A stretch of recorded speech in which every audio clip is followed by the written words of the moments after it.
Assalamualaikum warahmatullahi wabarakatuh. Bismillahirrahmanirrahim. Alhamdulillahi rabbil alamin. Wa bihi nasta'inu ala umurid dunya waddin. Wassalatu wassalamu ala asyrafil anbiya'i wal mursalin, Sayyidina wa habibina wa syafi'ina wa qurrati a'yunina wa maulana Muhammadin wa ala alihi wa ashabihi wa dhurriyyatihi ajma'in. Amma ba'd. Ashhadu an la ilaha illallah wa ashhadu anna Muhammadar Rasulullah wa ufawwidu amri ilallah. Innallaha basirum bil ibad. Hasbiyallahu la ilaha illa huwa alaihi tawakkaltu wa huwa rabbul arsyil azim. Wallahu ta'ala fi kitabihil karim hikayatan an nabiyillahi Musa alaihi salam. Rabbi shrah li sadri wa yassir li amri wahlul 'uqdatam min lisani yafqahu qawli.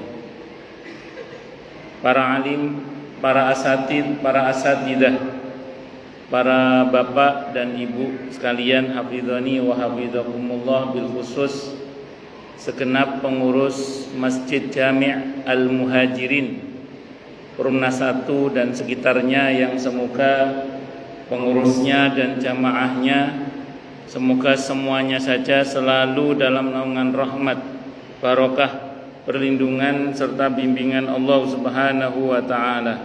Amin Allahumma amin insyaallah. Allahumma inna nas'aluka ilman nafi'a wa rizqan thayyiba wa amalan mutaqabbala wa fatahallahu alaina futuhal arifin. Allahumma inna na'udzubika min ilmin la yanfa' wa amalin la yurfa' wa qalbin la yakhsha' wa du'a la yusma'.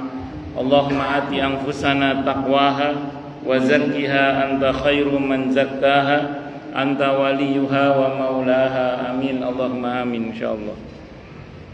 Masih melanjutkan kajian kita tentang kitab takrib pada pembahasan tentang faslun wal mu'taddatu, tentang wanita yang sedang dalam masa iddah. Qala al-musannif rahimahullahu ta'ala wa nafa'ana bihi wa bi'ulumihi fid dharaini amin. Bismillahirrahmanirrahim. Faslun ay hadza faslun. Ini fasal menerangkan tentang wal mu'taddatu, dan adapun wanita yang sedang dalam masa iddah. Masa iddah ini masa tunggu untuk kalau itu sudah selesai dia boleh menikah dengan laki-laki lain, atau berarti sudah selesai masa hubungannya dengan suami sebelumnya dan dia boleh menikah dengan laki-laki lain. Itu masa iddah, masa tunggu. Wal mu'taddatu, dan adapun wanita yang sedang dalam masa iddah itu ala dorbaini, ada dua macam. Jadi wanita yang sedang dalam masa iddah itu ada dua macam. Yang pertama mutawaffa anha, yang dalam masa iddah karena ditinggal wafat oleh suaminya. Jadi cerainya cerai mati berarti. Jadi cerainya cerai mati. Yang kedua wa ghairu mutawaffa anha, dan yang tidak karena ditinggal mati oleh suaminya. Jadi yang pertama yang karena ditinggal mati oleh suaminya, dan yang kedua yang karena tidak ditinggal mati oleh suaminya. Kalau yang tipe kedua ini macam-macam, bisa talak biasa, bisa tolak bain sughra, bisa karena batal pernikahannya, dan macam-macam. Kalau tolak bain sughra itu karena istri menggugat cerai suaminya misalnya, atau tifasah. Tifasah itu diputus pihak. pernikahannya oleh hakim misalnya, atau macam-macam dan lain-lain. Tolak bain sughra, tolak bain kubra termasuk itu yang selain dari yang karena suaminya wafat. Fal mutawaffa anha, maka adapun wanita yang tinggal mati oleh suaminya, ingkanat hamilan, apabila dia hamil, fa'iddatuha biwad'il hamli. Kalau wanita tadi itu hamil, maka iddahnya, masa tunggunya itu sampai dengan dia melahirkan. Jadi begitu dia melahirkan, dia sudah boleh menikah dengan laki-laki lain, karena berarti masa iddahnya sudah habis. Liqaulihi ta'ala, karena firman Allah Ta'ala di surah At-Talaq ayat 4, wa ulatul ahmali ajaluhunna ayyadhna hamlahun. Dan bagi para wanita yang hamil, batas akhir mereka dalam masa iddah adalah sampai dengan mereka melahirkan apa yang mereka kandung. Wa al-Bukhari, dan telah berkata hadis siapa Imam Al-Bukhari anil Miswar, dari Miswar ibn Mahramah radhiyallahu anhu, anna Subai'ah, tasminya Subai'ah al-Aslamiyata nafasat ba'da wafati zaujiha. Beliau mengalami nifas setelah wafatnya suaminya, bilayalin, dengan beberapa hari. Jadi selang berapa hari dari suaminya wafat, beliau melahirkan maksudnya. Nafasat itu maksudnya, nafisat maksudnya melahirkan. Faja'at, maka datanglah Subai'ah an-nabiyya, kepada Nabi kita Muhammad sallallahu alaihi wasallam, fasta'danathu an tankiha. Beliau minta izin kepada Nabi agar diperbolehkan untuk menikah. Fa'adina laha, maka Nabi mengizinkannya. Fanakahat, maka dia pun menikah. Jadi yang bersangkutan ini suaminya meninggal baru beberapa malam yang lalu, terus dia melahirkan. Begitu melahirkan, beliau sowan menghadap kepada Nabi kita Muhammad sallallahu alaihi wasallam, izin mau menikah lagi, dan Nabi mengizinkan. Nah, ini yang sempat terjadi diskusi dalam tafsir Ibnu Katsir ya. Jadi Ibnu Abbas itu termasuk yang pernah punya pendapat. Ibnu Abbas itu pernah punya pendapat begini: kalau ada seorang wanita ditinggal wafat oleh suaminya sementara dia hamil, itu iddahnya ngikut mana? Ngikut iddahnya hamil atau ngikut iddahnya suami wafat? Kata Ibnu Abbas saat itu, beliau mengatakan ngikut yang paling lama, katanya. Ngikut yang paling lama. Nah, rupanya kalau merujuk hadis Bukhari ini yang dikoreksi oleh Ibnu Katsir ya. Maka yang betul adalah ngikut iddahnya hamil. Jadi kalau ada wanita tinggal mati suaminya, kemudian dia kok hamil, maka dia ngikut iddahnya hamil. Maka misalnya kan iddahnya ditinggal mati suami itu 4 bulan 10 hari, misalnya gitu ya. Sementara dia melahirkannya masih 6 bulan. Nah, itu nunggu hampir sampai betul-betul melahirkan. Karena nun sewu, kalau belum melahirkan berarti kan belum bersih rahimnya, karena masih ada janin di dalamnya. Nunggu betul-betul sampai lahir. Atau dibalik, kan masa iddah ditinggal mati suami itu 4 bulan 10 hari. Baru beberapa hari tadi, belum beberapa pekan, baru beberapa hari sudah melahirkan. Maka iddahnya ngikut melahirkannya itu, dan dia sudah boleh menikah. Sehingga dalam hadis Bukhari juga pernah diketahui ada seorang wanita yang suaminya baru meninggal, terus dia melahirkan, terus dia sudah berdandan. Kata kakaknya yang laki-laki, saudara laki-lakinya mengatakan, kamu dalam masa iddah masih, kok kamu sudah sudah berdandan yang menarik laki-laki untuk supaya melamar kamu. Lah kan saya sudah melahirkan, kata si wanita itu. Udah boleh, ntar saya akan laporkan dulu kamu kepada Rasulullah Muhammad SAW. Ternyata kata Nabi betul, si wanita itu betul. Nah, maka dalam hal ini aukamakal, yang perlu kita paham bersama adalah kalau wanita itu hamil, maka masa iddahnya sampai dengan apa? Melahirkan. Itu seperti itu. Nggak usah dibayangkan ya, kok hamil terus langsung setelah melahirkan langsung menikah. Apa enggak? Kita enggak bicara soal apa-apanya. Yang penting hukumnya boleh gitu aja. Ya mungkin di masa itu dia butuh pelindung karena seorang wanita kan di masa itu rawan sekali direndahkan. Makanya butuh pelindung, makanya dia segera butuh untuk menikah. Dan syariat mengizinkan karena acuannya adalah sampai dengan dia melahirkan. Wa in kanat hailan, dan apabila si wanita tadi tidak hamil, hail itu maksudnya tidak hamil, fa iddatuha, maka iddahnya adalah arba'atu asyhuri wa ashrun. Jadi masa iddahnya, masa tunggunya adalah 4 bulan 10 hari. Jadi 4 bulan 10 hari. Jadi kalau dipakai sebulannya misalnya 30, ya 30 kali 4 tambah 10 gitu. Iya, berarti 100 berapa? 130. 130 hari. Qala ta'ala, Allah Ta'ala berfirman di surah Al-Baqarah ayat 234 itu. Walladzina yutawaffawna minkum wa yadharuna azwajan yatarabbasna bi anfusihinna arba'ata asyhuri wa asyra. Fa idza balagna ajalahunna fa idza balagna ajalahunna fala junaha 'alaikum fima fa'alna fi anfusihinna bil ma'ruf wallahu bima ta'maluna khabir. Dan orang-orang yang diwafatkan di antara kalian kaum lelaki, wa yadaruna, dan mereka meninggalkan azwajan, beberapa pasangan atau beberapa istri, ya tarabbasna, yang dia sedang menjalani masa tunggu atau masa iddah, bi anfusina, dengan diri mereka, arba'at asyhuri wa asyra, selama 4 bulan 10 hari. Jadi ini menarik ya, kalau suami meninggal, istri yang ditinggal itu Quran masih membahasakan dengan istilah dan mereka meninggalkan istri. Jadi kalau suami meninggal, istri yang ditinggal itu oleh Al-Quran masih disebut sebagai istri.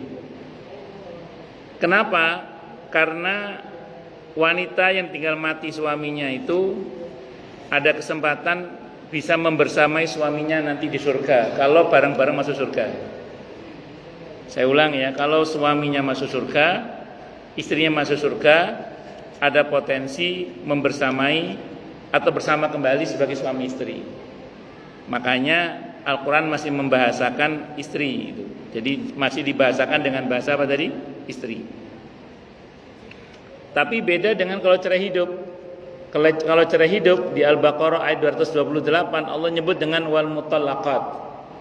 Mutallaqat itu artinya mantan istri. Jadi kalau cerai hidup, mantan istri. Karena di akhirat tidak ketemu, karena sudah putus di dunia. Tapi kalau cerai mati, itu masih ada kemungkinan masih bisa ketemu nanti di surga insya Allah. Pertanyaan berikutnya, bagaimana kalau si istri nikah lagi? Kan tadi contohnya kan nikah lagi. Ketemu dengan suami yang mana? Suami yang dulu apa suami yang belakangan? Ya, jawabannya ngeten Pak, jawabannya. Jadi gini jawabannya. Para sahabat Nabi itu, saya baca dalam kitab At-Tadhkirah Imam Al-Qurtubi. Para sahabat Nabi itu ada 2 madhab, ada 2 model ya.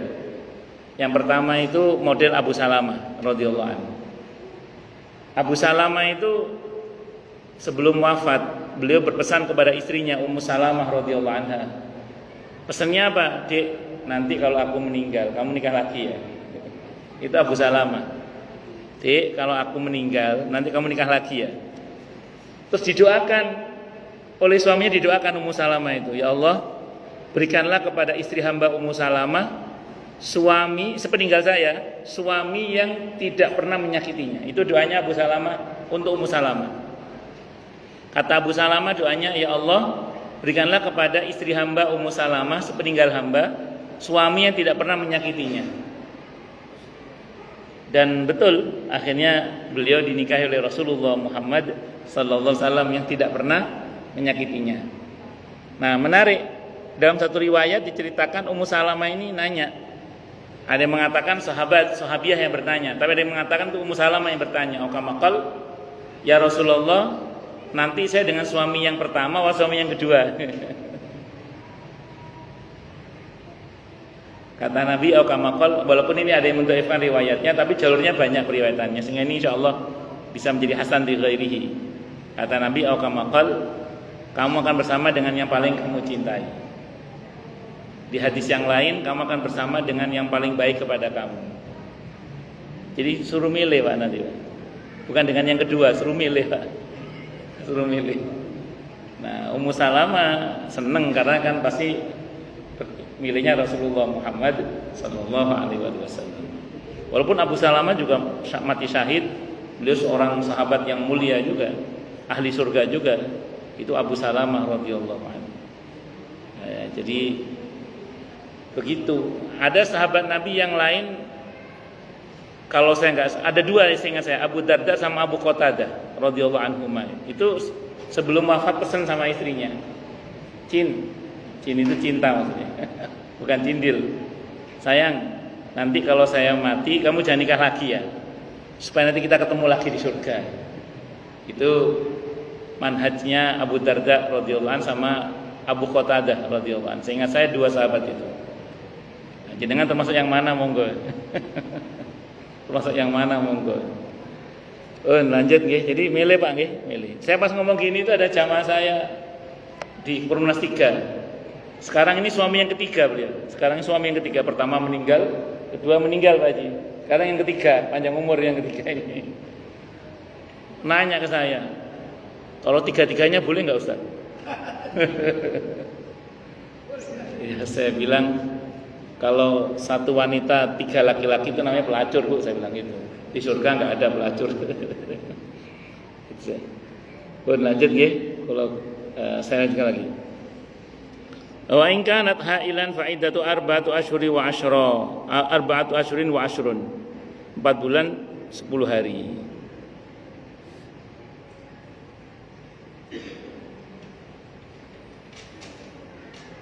Jadi ayatnya di surah Al-Baqarah 234 tadi ya. Terus kemudian wa in kanat hailan, sebentar. Wa ghairul mutawaffa anha, dan adapun wanita yang sedang mengalami masa iddah, sementara cerainya bukan cerai mati. Berarti cerainya cerai hidup. Ay al-mutallaqatu, maksudnya dia terceraikan dengan cerai biasa oleh suaminya. Awil mufarraqu bainaha wa baina zawjiha, atau dia dicerai paksa oleh pengadilan. Bili'ani, dengan sebab li'an, aw fashin, atau sebab fasah, aw wat'in, ba'da wat'in, setelah terjadinya wati itu senggama ya. Wa nahwi dzalika, dan yang serupa dengan itu. Kalau kemarin contoh yang dipaksa dijatuhkan cerai itu di samping li'an ya. Contohnya ilah kemarin. Ada suami sumpah tidak akan menggauli istrinya lewat 4 bulan. Begitu lewat 4 bulan dimintai kejelasan sikap, apakah mau lanjut sebagai suami istri ataukah menceraikan istrinya. Kalau dia tidak mau pilih dua-duanya, tidak mau melanjutkan sebagai suami istri dan juga tapi juga tidak mau menceraikan istrinya. Tidak mau menyenggamai istrinya dan juga tidak mau menceraikan istrinya. Maka hakim berhak memaksa perceraian dengan talak 1. Itu namanya mufarraq, diceraikan dengan paksa. Nah, inilah yang harus diketahui oleh kita semua ya, karena di medsos itu sempat beredar ketika ada seorang istri menggugat cerai suaminya di pengadilan. Suaminya tidak datang, akhirnya pengadilan memutuskan. Itu kan namanya fasah namanya, cerai sepihak. Boleh itu. Nah, itu di medsos itu dia ngutip potongan-potongan ustadz yang sudah terkenal itu, cuman dipotong-potong tidak sesuai dengan kajian utuhnya. Dia mengatakan tidak sah itu cerai dari pengadilan karena saya tidak pernah mengatakan kata cerai. Nah, itu dia pikniknya kurang jauh dia itu. Kalau di fikih, sebab perceraian itu bisa karena kata talak dari suami, bisa karena adanya pembatal, bisa jadi karena ada keputusan dari pengadilan. Jadi putusan pengadilan itu bisa menyebabkan putusnya hubungan suami istri. Nggih. Boleh. Mumpung masih ingat daripada nanti lupa. Ini karena kebetulan pas banget. Nggih. Ini pernah nanya. Seorang kalau mereka nikah yang putusan hakim karena dia berkaitan dengan nikah resmi. Ada orang nikah siri. Terus kita minta cerai. Akhirnya si suami nggak mau ceraikan. Sementara dia juga nggak bisa gugat ke pengadilan karena memang nggak resmi. Betul. Jadi dia si wanita ya udah aku pergi aja. Artinya kepergian wanita ini tidak udah berhuluk ya bahasanya kalau kita cerai. Apakah masih ada hubungan suami istri atau itu terputus karena sudah tidak ada nafkah, tidak ada hubungan suami istri dengan di sepasang suami istri ini. Hubungan suami istri itu kalau kata Al-Quran mitsaqun ghalidh, ikatan yang sangat kuat. Hubungan suami istri itu ikatan yang sangat kuat, yang tidak bisa putus walaupun pisah sekian puluh tahun selama tidak ada pemutusnya. Jadi kalau cuma dia pergi saja, nusyuz kepada suami, kemudian dia durhaka kepada suami dengan cara meninggalkan suami, itu tidak serta-merta putus. Putus itu kalau ada kata talak dari suami, ada kata putus dari hakim atau ada pembatal. Nanti saya terangkan nih. Nah, dalam kasus nikah siri, kalau saya secara pribadi sering ngomong ke beberapa orang yang akan melakukan hal seperti itu saya bilang harus ada taklek talak. Agar kalau sewaktu-waktu suaminya balelo, itu bisa putus pernikahannya iya. Biasanya saya suruh milih apakah taklek talak itu berkaitan dengan nafkah atau berkaitan dengan pertemuan. Iya. Biasanya milih berkaitan dengan nafkah biasanya. Maka kalau ketiadaan nafkah selama 6 bulan berturut-turut, ya maka jatuhlah talak saya 1. Itu diucapkan oleh suami setelah akad. Itu begitu tidak ada nafkah selama 6 bulan berturut-turut, jatuh talaknya 1 dah itu. Taklek talak namanya. Itu udah kita bahas kemarin di sini ya. Itu 1. Nah, jadi ada taklek talak itu. Kalau misalnya terlanjur nggak ada taklek talak, mengajukan ke hakim nggak akan dilayani. Karena yang dilayani itu yang nikahnya tercatat di KUA, yang nanti ada catatan di pengadilan agama. Hakim kalau nggak ada itu hakim tidak mau melayani, negara tidak mau melayani. Maka bagaimana solusinya? Ya kalau memang betul-betul suaminya nggak bisa dirayu untuk mentalak dirinya, ya dengan sangat terpaksa itu melakukan sesuatu yang dapat membatalkan pernikahan itu. Dulu ayahnya Buya Hamka, ayahnya Buya Hamka itu pernah menjadi hakim di masa Belanda, di mana Belanda itu melarang hakim agama memutus cerai, walaupun pada kaum muslimin, karena kan akidahnya orang Belanda itu dengan agama sebelahnya kan tidak boleh cerai itu. Nah, dia melarang hakim pada saat itu, hakim di Indonesia itu untuk memutus cerai, termasuk bapaknya Buya Hamka. Ini saya baca, nanti bisa dibaca dalam bukunya Buya Hamka yang judulnya Ayahku. Itu. Apa yang terjadi kemudian? Akhirnya karena Belanda tidak memberikan izin untuk putusan cerai, sementara ada beberapa kasus wanita itu yang suaminya hilang, entah mati atau di penjara atau nggak jelas rimbanya suaminya ini. Iya, mereka terkatung-katung, mau nikah lagi nggak bisa, karena belum ada kata putus dari suami, nggak boleh ada kata putus dari hakim. Sementara suaminya nggak jelas mati apa tidak. Kalau mati kan jelas, ini nggak jelas. Maka untuk wanita-wanita seperti ini oleh bapaknya Buya Hamka dipanggil, disuruh membatalkan pernikahannya. Dengan cara bagaimana? Disuruh murtad sementara. Karena murtad sementara. Tunggu dulu. Nah, saya terangkan ya. Di antara sebab kenapa pernikahan itu batal itu adalah murtad. Maka si wanita ini disuruh ngomong, dengan ini saya menyatakan, di depan orang banyak, dengan ini saya menyatakan saya keluar dari Islam. Ngomong gitu dia. Selesai, astagfirullah, astagfirullah, asyhadu an la ilaha illallah wa asyhadu anna Muhammad, saya masuk Islam lagi. Itu kata murtad yang pertama itu ucapan fikih sebatas, itu ijtihadnya bapaknya Buya Hamka untuk membatalkan pernikahan itu. Nah, Dulu saya cuma baca buku itu, belakangan saya baca kitabnya Imam Az-Zahabi, Al-Kabair itu. Di situ itu ada kata-kata begini. Orang yang bersumpah demi Allah murtad, maka dia secara fikih itu sudah murtad. Kalau dia mengucapkan itu dengan sepenuh hati, dia tidak akan selamat kembali ke Islam. Kalau dia ngomong itu sepenuh hati, murtad betul lahir batin. Cuma kalau cuma ngomong omongan aja, jadi murtadnya di omongan aja, itu secara fikih sudah murtad, secara fikih sehingga sudah putus pernikahannya. Bisa dipahami ya? Tapi dia masih selamat karena dia tidak sepenuh hati, maka dia kembali masuk Islam. Tapi kalau dia sumpah dia murtad dan sepenuh hati dia ngomong murtad itu, dia nggak akan selamat. Itu kata itu dalam kitab Imam Az-Zahabi itu. Itu pernah dilakukan oleh bapaknya Buya Hamka. Jadi kalau untuk kasus nikah siri tadi seperti itu, kalau memang sangat terpaksa, suruh ngomong saja bahwa dia, iya, ya itu.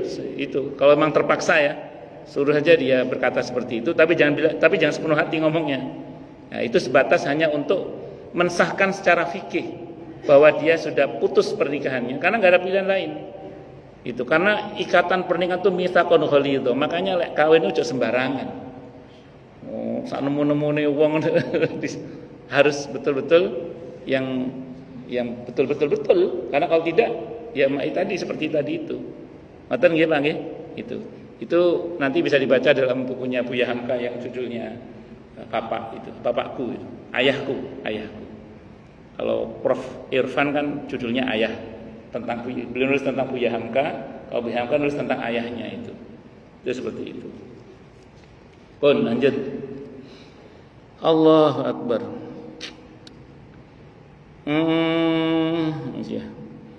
Ingkanat hamilan, apabila si wanita tadi itu hamil, fa'iddatuha biwad'il hamli. Masa iddahnya adalah dengan lahirnya kehamilannya itu. Jadi kalau dia hamil, masa iddahnya sampai dengan melahirkan. Wa in kanat hailan, dan apabila si wanita yang diceraikan secara tidak mati tadi, maksudnya secara hidup berarti, wahia, kalau dia tidak hamil, maka wahia min dawatil haid, dan dia termasuk wanita yang masih aktif haidnya. Fa'iddatuha salah satu quru, maka masa iddahnya adalah 3 kali quru. 3 kali quru itu wahai al-adhar, yaitu 3 kali masa suci. Kalau Ibnu Qayyim mengatakan 3 kali masa haid. Kalau mazhab Syafi'i 3 kali masa suci. Kan misalnya dia diceraikan dalam keadaan suci, maka begitu haid sudah 1 masa iddah terlalui. Satu quru terlalui. Nanti dia suci lagi, haid 2 sudah. Suci lagi, haid sudah bisa nikah lagi sama laki-laki lain sudah. Sudah 3 kali masa suci itu. Kalau dia diceraikan dalam keadaan sedang suci. Kalau dia terceraikan dalam keadaan sedang haid, namanya tolak bid'i namanya itu. Maka begitu dia suci, kan dia haid tuh. Begitu dia suci, haid dihitung 1. Suci lagi, haid dihitung 2. Suci, haid dihitung 3. Itu kalau haidnya masih aktif, itu 3 kali masa suci namanya. Wa in kanat saghiratan aw ayyisatan fa iddatuha 3 ashhur. Kalau si wanita tadi masih kecil, belum haid berarti, atau sudah menopause berarti sudah enggak haid lagi, maka masa iddahnya adalah 3 bulan. Jadi wanita yang belum haid, anak kecil misalnya, atau wanita yang menopause, maka masa iddahnya adalah berapa? 3 bulan. Ini dirujuk kepada firman Allah dalam Al-Quran di surah At-Tolak ayat 4 itu. At-Tolak ayat 4. Wallahi ya'isna minal mahidhi min nisaikum in irtabtum fa'iddatuhunna 3 ashhuri wallahi lam yahidna, dan seterusnya itu. Jadi wanita yang sudah menopause atau yang belum lagi haid kayak anak kecil tadi itu masa iddahnya adalah 3 bulan. Ini masa iddah untuk wanita yang menopause dan wanita yang belum haid itu. Yang agak repot itu yang praminopause itu. Ini di fikih ini pembahasannya agak ruwet juga itu. Karena bisa sangat lama sekali masa iddahnya itu. Kan ada orang itu praminopause ya, jadi dia sekian bulan nggak ada haid, tahu-tahu haid gitu. Karena memang masih belum betul-betul berhenti. Nah, yang begini-begini ini ulama ngitungnya agak ruwet itu. Ngitungnya itu agak lama itu. Kombinasi antara 3 bulan sama masa haid ya masih aktif gitu. Jadi ngitungnya saya juga agak ruwet juga itu ngitung rumusnya itu. Tapi kalau memang masih bisa dikira-kirakan ya tidak ada masalah sih. Karena inti dari iddah itu kan istibra ya, membersihkan rahim dari kemungkinan ada janin dari laki-laki lain itu aja. Jadi kalau merujuk pada jumlah maksimalnya sih ya bisa taruhlah misalnya menggunakan angka kehamilan yang 9 bulan, itu udah pasti bersih dah itu insyaallah. Kalau memang terpaksa. Makanya tadi untuk orang yang praminopause itu masa iddahnya bisa sangat lama sekali.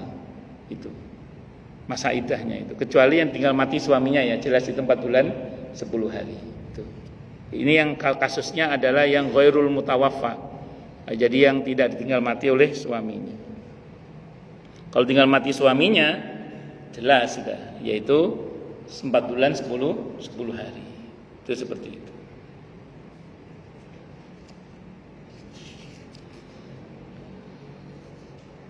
Lanjut. Wal mutallaqatu qabla dukhuli biha la iddata 'alaiha. Dan adapun wanita yang terceraikan sementara belum disenggamai oleh suaminya, maka tidak ada masa iddah.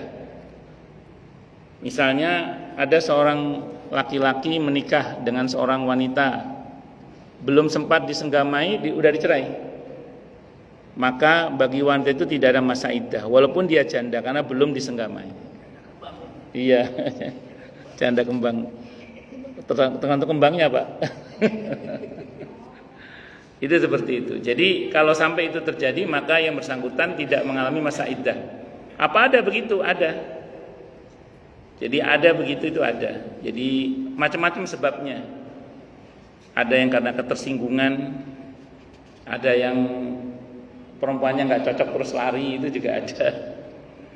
Iya, menikah paksa, akhirnya diceraikan secara terpaksa akhirnya diceraikan ya, dan itu kalau tidak terjadi senggama ya dia masih sah untuk menikah lagi dengan laki-laki lain karena tidak ada masa iddahnya bagi wanita yang belum disenggamai. Berikutnya ini berkaitan dengan budak. Kalau budak pokoknya separuhnya wanita merdeka itu aja. Kalau untuk budak itu separuhnya wanita merdeka. Wallahu a'lam bishawab. Aturan iddah ini sebenarnya lebih kepada untuk supaya hifdzun nasl ya, garis keturunan itu terjaga. Jadi tidak sampai terus kemudian nanti ruwet, ini anaknya siapa, masa iddahnya belum habis kok sudah kawin sama laki-laki lain. Terus saya mau terangkan dulu gini, maaf ini ya. Ada wanita hamil tapi hamil dari zina, dari hasil zina. Boleh nggak dia nikah? Saya ngomong hukum dulu aja ya. Jawabannya adalah boleh. Karena masa iddah itu hanya berlaku untuk pernikahan. Masa iddah itu hanya berlaku untuk pernikahan. Kalau hamil karena zina tidak berlaku masa iddah. Jadi wanita yang berzina dan hamil itu boleh menikah, baik dengan laki-laki yang menzinai maupun dengan laki-laki lain. Tapi dengan catatan kalau laki-laki lain yang menikahi, si wanita ini tidak boleh disenggamai. Enggak boleh disenggamai sampai melahirkan. Tapi kalau yang menikahi adalah yang menzinai, boleh disenggamai langsung bapaknya. Tapi kalau sah, secara hukum sah. Kalau saya ngomong fikih ya, saya ngomong fikih sah. Kalau maaf di TV itu ada seorang ustadzah yang mengatakan itu pernikahan yang nggak sah, nanti kalau sudah hamil, sudah melahirkan akan nikah lagi. Nggak harus, sudah sah pernikahannya karena masa iddah itu hanya berlaku untuk hamil yang karena pernikahan. Kalau hamil karena zina tidak ada masa iddah, tidak ada masa iddah.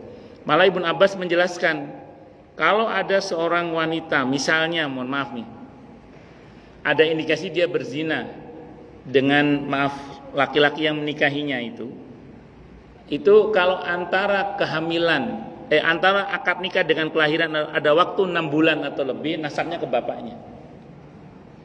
Tapi kalau antara akad nikah dengan kelahiran ada waktu kurang dari 6 bulan, nasabnya ke ibunya. Itu kalau menurut penjelasan Ibnu Abbas itu begitu. Nah, jadi kan kalau terutama dalam mazhab Syafi'i ya, hamil di luar nikah itu kan nasab anak ke ibunya, bukan ke bapaknya. Nah, itu ada rincian itu. Kalau ada indikasi yang bersangkutan sudah hamil sebelum nikah misalnya, ya. Itu kalau antara akad nikah dengan kehamilan, antara akad nikah dengan kelahiran itu ada waktu 6 bulan atau lebih, kata Ibnu Abbas, nasabnya ke bapaknya. Kalau antara akad nikah dengan kelahiran ada waktu kurang dari 6 bulan, nasabnya ke ibunya. Itu nanti bisa dicek dalam kitab Al-Fiqhul Islami wa Adillatu karya Syekh Wahbah Zuhaili rahimahullah. Bisa dicek dalam kitab Bidatul Mujtahid Ibnu Rusd dalam hal ini. Itu diantaranya yang saya tahu. Wallahu alam bisawab. Baik, silakan yang mau tanya, protes, marah boleh silakan. Oke, monggo Pak Haji. Oke. Kasusnya dia tuh kos kepada suami istri, terus si kos ini senang kepada istrinya. Yang satu ini duda, yang satu lagi pemuda. Pemuda ini juga begitu, kasusnya kos juga, tapi dia senang sama ibu kosnya ini. Dua-duanya orang ini bawa kaburlah istri yang dia kos ini. Lantas mencari amil di suatu daerah. Lantas dinikahkan oleh amil tersebut. Gimana kasus pernikahan? Sebentar, ibu kosnya ini istri orang? Suami istri satu. Yang ibu kos ini suami istri, tapi yang kosnya ini duda dan yang satu pemuda. Oh, yang akhirnya si ibu kos ini beda rumah. Si ibu kos dibawa lari oleh si anak kosnya ini. Ya. Terus nikah di daerah. Padahal status si ibu ini masih punya suami. Baik. Di antara rukun nikah itu adalah adanya calon suami dan calon istri. Yang keduanya secara hukum syar'i boleh menikah. Di antaranya kalau untuk kaum wanita tidak terstatuskan sebagai istri orang. Kalau dia terstatuskan sebagai istri orang, maka pernikahannya tidak sah. Batal. Betul. Jadi tidak sah. Jadi kalau tidak sah, kaidahnya al-butlanul asar fil hukmi. Sesuatu yang batal tidak punya implikasi hukum. Berarti hubungan badannya adalah zina. Zina terus, dan itu dosa besar. Wajib tobat. Wallahu a'lam bishawab. Aten nggih. Ada lagi yang lain silakan mungkin. Kalau ada. Monggo, Pak. Oke. Waalaikumsalam warahmatullahi wabarakatuh. Jadi seperti yang saya bilang, kalau memang dia nikah di luar di luar nikah, Ya. kalau kurang daripada 6 bulan kan untuk pasnya ibu ya. Pasnya ke ibu. Pada saat dia dewasa, saat dia kabul, dia binti ibu atau binti bapak. Baik. Kalau merujuk ya, saya ulang ya, kalau merujuk kepada penjelasan Ibnu Abbas, dan ini menjadi fikih dalam mazhab Syafi'i sependek yang saya pahami, kalau antara akad dengan kelahirannya ada waktu 6 bulan atau lebih, nasabnya ke bapaknya. Kalau antara akad dengan kelahiran kurang dari 6 bulan, nasabnya ke ibunya. Pertanyaannya, saat akad nikah nanti bintinya ke siapa? Kalau konsisten dengan mazhab ini, bintinya kalau untuk yang kurang 6 bulan tadi, nasabnya ke ibunya berarti. Itu kalau konsisten dengan mazhab ini. Untungnya mazhab itu banyak, Pak. Ini saya sering dikelui orang soalnya. Saya bilang, ya sudahlah, untuk kasus Anda ini pakai mazhab Hanafi saja. Kalau dalam mazhab Hanafi itu asal pada akhirnya orang tuanya menikah, nasabnya ke bapaknya. Itu mazhab Hanafi. Asal akhirnya bapak ibunya menikah. Contoh misalnya, maaf ini ya, kejadian di luar nikah. Kan otomatis nasabnya ke ibunya sebenarnya. Tapi kalau kemudian pada akhirnya bapak ibunya menikah, maka nasabnya ke bapaknya. Jadi menikah itu yang menyebabkan akhirnya nasab anak itu ke bapaknya. Itu dalam madhab Hanafi sependek yang saya pahami. Wallahu a'lam bishawab. Gitu nggih. Pernah datang ke rumah seorang bapak dengan putri pertamanya. Datang ke rumah. Dia bilang sama saya, "Ustadz, saya kan baru menikahkan putri saya ini. Putri saya ini Ustadz, dia cerita, saya itu tahun 93, saya belum ngaji Ustadz, belum tahu saya ini, belum tahu ilmunya lah," dia bilang gitu. "Ya, mohon maaf Ustadz, saya dengan istri itu berbuat zina," gitu, dia bilang gitu. Kemungkinan, beliau bilang ngomong kemungkinan, saat nikah itu istri saya itu sedang hamil Ustadz, kemungkinan, dia bilang gitu. Ya anak pertama saya ini. Nah, kemarin pas akan nikah kan saya jadi walinya. Saudara-saudara saya itu pada ngomong nggak sah pernikahan karena kamu bukan walinya, kamu bukan bapaknya, karena anak ini di luar nikah. Maka saya jawab, kalau merujuk pada penjelasan Ibnu Abbas tadi, kalau antara akad nikah dengan kelahiran ada waktu 6 bulan atau lebih, nasabnya ke bapak, saya bilang. Tapi kalau antara akad nikah dengan kelahiran kurang dari 6 bulan, nasabnya ke ibunya, saya bilang gitu. Nah, ada lagi satu pendapat Pak dalam mazhab Hanafi, saya bilang. Sebenarnya asal bapak sudah nikah dengan ibu, ya sudah, berarti ini anak bapak sudah. Itu sudah sah sebagai anak bapak. Asal orang tuanya menikah, nasabnya ke bapaknya udah. Itu dalam mazhab Hanafi. Jadi tetap sah. Jadi kalau anak kemarin dia dicecar oleh keluarganya, nggak sah pernikahannya. Ya sudah. Iya, kenapa? Jadi masyarakat sering terjadi begitu. Nggih. Iya, luar biasa. Ya itu yang saya bilang, itu jawaban saya begitu. Nanti kalau mau detailnya tinggal baca aja. Ada Al-Fiqhul Islami wa Adillatu Ra'yasai wa Bazuhaili. Tinggal baca, nanti ada fikih 4 madhab perbandingan, itu fikih perbandingan. Ada juga fikih Bidatul Mujtahid itu dan macam-macam. Wallahu a'lam bishawab. Monggo yang lain silakan kalau ada. Kalau ada. Kalau enggak ada berarti jelas semua. Atau tidak jelas semua. Tadi saya berangkat dari Harapan Indah itu belum hujan di sana. Sampai sini derusnya, Masya Allah. Ya baik, karena sudah isya kita tutup dengan hamdalah. Alhamdulillahirabbil alamin. Semoga kajian kita bisa bermanfaat, mubarakah fid dini wa dunya wal akhirah, untuk kita, keluarga kita dan seluruh umat Islam semuanya. Dan mudah-mudahan kita semua dijadikan oleh Allah sebagai orang-orang yang sukses dunia akhirat, selamat dunia akhirat, bahagia dunia akhirat, dan dipermudah setiap urusan kita oleh Allah fid dini wa dunya wal akhirah. Semoga Allah limpahkan hidayah selalu untuk kita, semoga Allah tingkatkan selalu hidayah untuk kita, dan semoga Allah berikan hidayah untuk siapapun yang melihat kita. Subhanakallahumma bihamdika asyhadu an la ilaha illa anta astaghfiruka wa atubu ilaik. Sallallahu alaihi Muhammad wa ala alihi wasallam. Saya mohon maaf. Assalamualaikum warahmatullahi wabarakatuh.